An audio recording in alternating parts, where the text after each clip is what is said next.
Hello and welcome back to the channel. I just got done watching the Game Awards and I figured I would just do a recap for you quickly in case you missed it.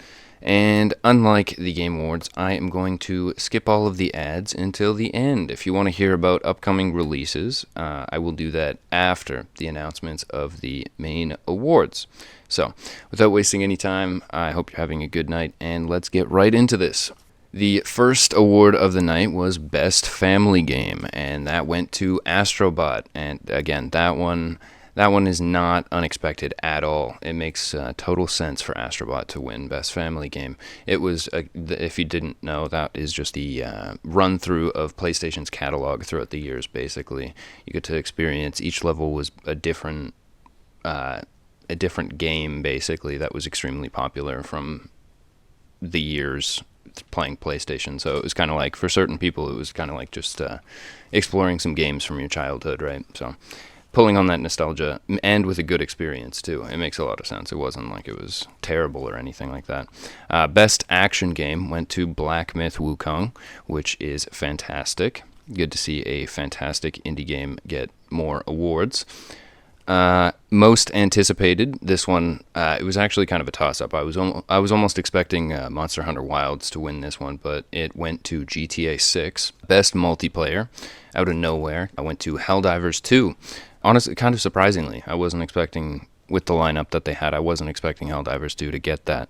However, they also made, this is a good time to actually talk about that. They made a surprise public service announcement with John Helldiver himself on stage, and they made the announcement that, I don't remember if it was tonight or tomorrow or in the next coming days, but very soon the Illuminate are dropping in Helldivers, so we will have a new faction to fight against with some vehicles, and it looked like you'd be defending Super Earth, so that will be fun, and I'm looking forward to that for sure. Next up was Best Community Support, which went to Baldur's Gate 3. And let's just keep going. Best Art Direction went to Metaphor ReFantasio.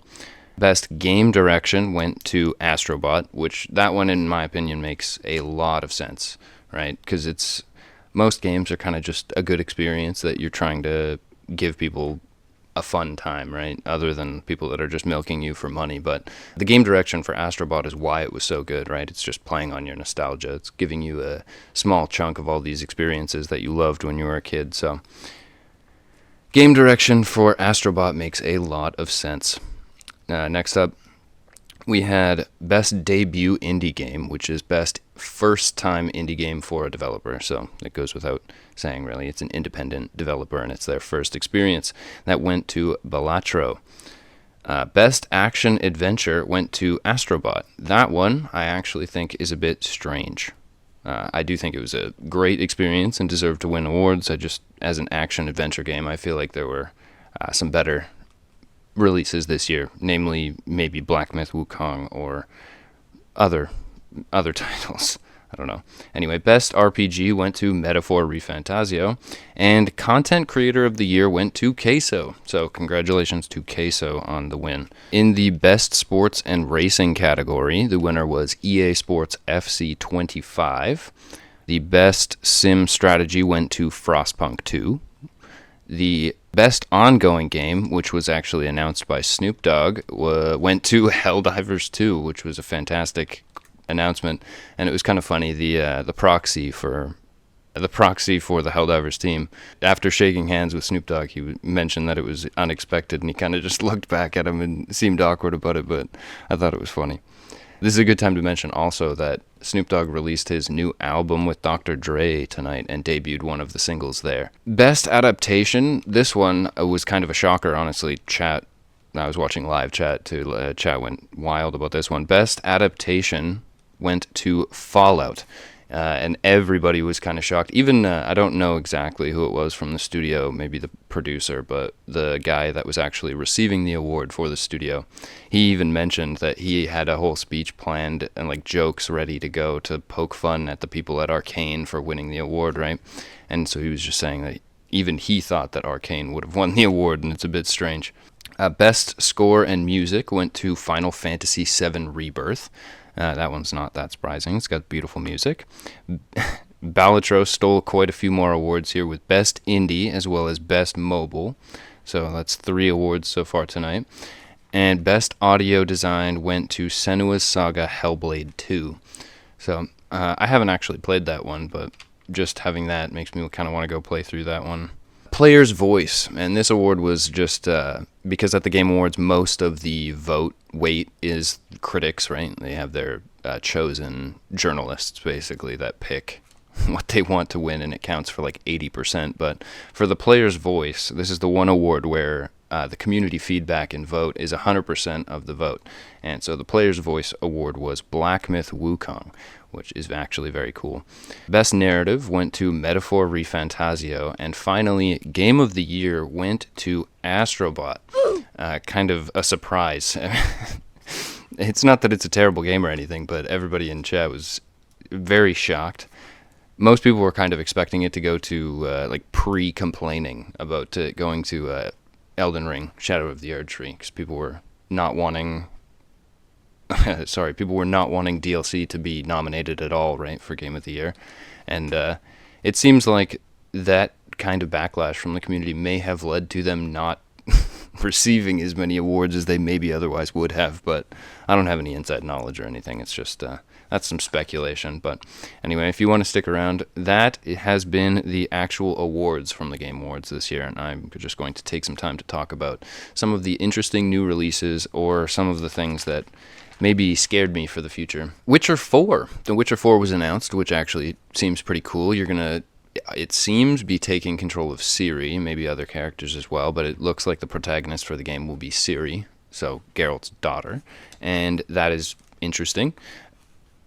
People who aren't really familiar with the franchise were claiming like woke and DEI the whole time, but if you played through 3, it kind of makes a lot of sense why you're playing as Ciri. Elden Ring Night Rain, which I thought initially was a DLC announcement for Elden Ring, but according to Jeff Keighley on stage, he said it was a new experience or a standalone experience, so that's a new game, which is a little bit of a shock. Also, Final Fantasy VII Rebirth is getting more characters and DLC. Oh, right. Randy Pitchford came on stage for a Borderlands 4 announcement, which made me extremely sad as a Borderlands fan. Randy, not him himself, he's always cringe, but the game looked more like a sequel to Borderlands 3 and a continuation of that kind of storytelling and character dynamics, and doesn't really excite me as a fan of the first and second game. The gunplay was alright, but I don't know. As a fan of the story and villains of the first and second game, it kind of makes me a bit worried for what the launch of Borderlands 4 is actually going to look like. Oh yeah, an indie that looked really good, Mecha Break. I wasn't exactly sure what I was watching. The trailer's very kind of surrealist and interesting to watch, but it looks like a very cool mech game that almost looked like a sequel to Titanfall. So if you've been itching for that, you should check that one out.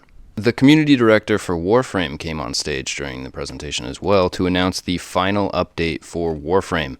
It honestly looked kind of like a cyberpunk first-person shooter. Didn't look like Warframe at all, honestly. It was very strange. It looked like a fever dream in the Warframe universe. But it did look interesting, so it's something I'll be checking out. And I believe it launches tonight after the presentation. So by the time you're watching this, it should already be out.